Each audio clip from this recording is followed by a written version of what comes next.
It was a performance that captivated and fooled an entire community.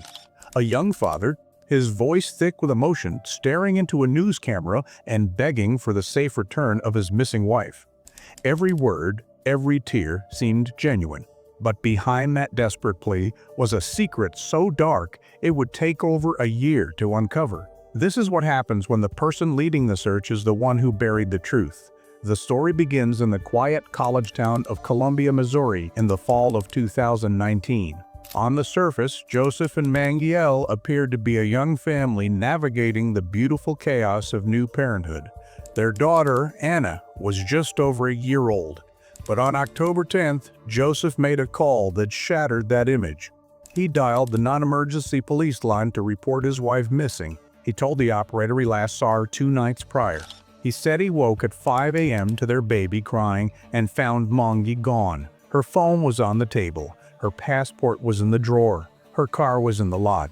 She had vanished into the crisp October air, leaving behind everything that connected her to her life. Days later, Joseph would sit before a local news reporter. The picture he painted was one of utter confusion and heartbreak. "Everything is very, very cloudy," he said, his eyes downcast. "I just don't know what's going on. I think she'll come back." He spoke of normal marital spats, the stress of a new baby, but nothing that could explain this. He presented himself as a man clinging to hope, a husband desperate for his wife to walk back through the door. The public sympathy was immediate and overwhelming. But for the Columbia Police Department, sympathy is not evidence, and from their first visit to the apartment, small things began to feel wrong. Joseph was cooperative, polite, almost eager to help. He guided detectives through the home, offering up Mangi's laptop and phone. He mentioned, helpfully, that he and some friends had already been scouring her computer. He explained that Mangi was from China and much of her data was in Mandarin, and then he offered a potential motive. He said they'd found her online journal. In it, she wrote of a secret love, a man back in her home country. Joseph wore the expression of a blindsided husband. He suggested that maybe the pressures of motherhood and marriage had been too much. Maybe she had run away to start a new life. It was a plausible story. But detectives are trained to probe the gaps in a plausible story. Their questions were simple, logical, and devastating to Joseph's narrative. If Mangi planned to run away to China, why would she leave her passport behind? If she intended to disappear, why would she abandon her phone, the modern world's digital leash? Most pressingly, if she was the loving mother friends described, what could possibly compel her to vanish without a trace, leaving her 1-year-old daughter behind? The theory of a voluntary departure began to crumble under the weight of these unanswered questions. The scene started to look less like a disappearance and more like a stage set. The investigation now turned to understanding who Mangi really was and the dynamics of the marriage she had left behind. What they uncovered was a story of a brilliant woman whose light had been steadily dimmed. Mangi G was far from a passive victim. She was an accomplished mechanical engineer with a master's degree. She had come to the United States for opportunity and had seized it, landing a good job immediately after graduation. In fact, when she first met Joseph L. at their workplace, she was in a position of authority. She was a supervisor. She was older, more established, and held a student visa that was a pathway to a future. Their relationship progressed quickly. They married in 2017. A pregnancy soon followed, and it was here that the trajectory of Mangi's life shifted dramatically. She left her career to become a stay-at-home mother, a role that isolated her in a foreign country, far from her family. Joseph, meanwhile, continued his studies. Friends of Mangi began to notice a change. The confident, sharp-witted engineer was receding, replaced by an anxious, subdued woman. The power balance in the relationship had inverted, and the pressure within the small apartment was palpable. The police now had a potential motive, a controlling husband in a strained, volatile marriage. But they needed to move from theory to proof. The breakthrough came from an examination of Joseph's own cell phone. What they found was a shocking window into the private hell of the L household. Joseph had been secretly recording his conversations with Mangi for months. He claimed it was an attempt to improve their communication. The reality captured on those audio files was a relentless campaign of psychological torture. The voice on the tapes was not the soft-spoken, grieving husband from the news clip. It was a voice of cold contempt, manipulation, and seething anger.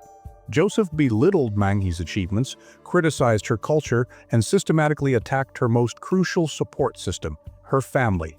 In one recording, he spoke of Mangy's mother, who had visited to help with the baby, with vile disdain. "You remember what you said?" Mangy is heard saying. "Stop looking at her like she's a criminal." Joseph's reply is ice cold. "Well, you know what? She is a criminal. I am watching her like a hawk, like she's a snake that's about to take my eggs." But the most terrifying revelation came from a fight just weeks before Mangy vanished. The couple was arguing about divorce. Joseph's response was not negotiation, but a threat wrapped in a sinister metaphor. "You know how I conquer nature," his voice hissed from the recording. "I kill it, I grab its head and break its neck." He then demeaned her. "You're still just a woman." There was the unmasked Joseph L., a man who viewed his wife not as a partner, but as something to be dominated, controlled, and, if necessary, destroyed. With the tapes revealing a monster, police began building a forensic case. Two pieces of evidence, seemingly mundane, would become the cornerstones of the prosecution. During a search of the apartment, an officer found a handwritten note. It was not a love letter or a grocery list. It was a script, a bullet-pointed, step-by-step guide Joseph had written for himself before his interactions with the police and the media. It contained chillingly clinical instructions. There is only one emotion the public will relate to: sorrow, sadness, and a crucial telling reminder: don't talk in past tense. This was not the note of a confused husband. It was the premeditated playbook of a liar, composed while Mangy was already dead. The second piece of evidence was a pair of Joseph's hiking boots, collected from a closet. They were caked in distinctive dried mud.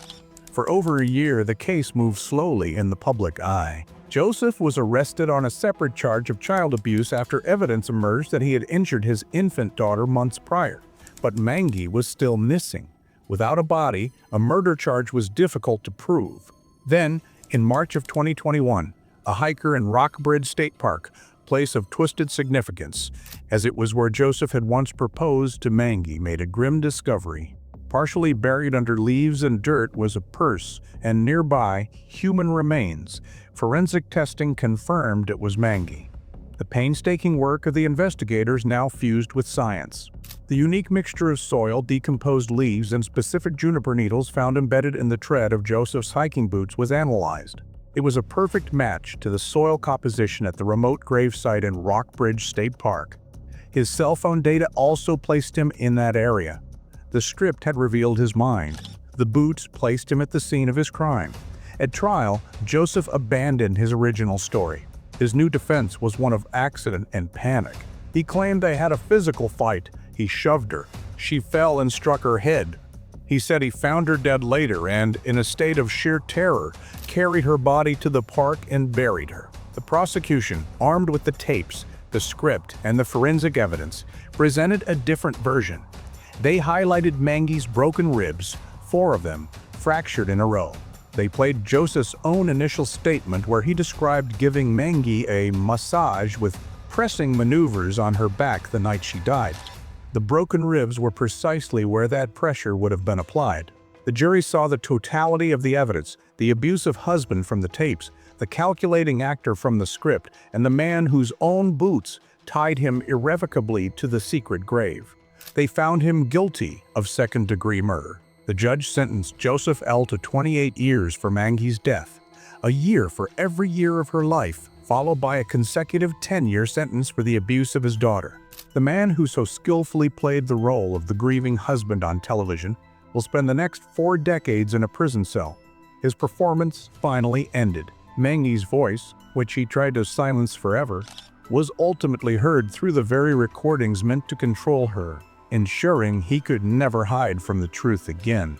If you made it to the end of this deep and troubling story, you understand how complex and hidden a truth can be. To stay with us as we uncover more realities that lie beneath the surface, subscribe to the channel. Your support helps bring these important stories to light. Let us know in the comments what you found most shocking about this case. Thank you for watching.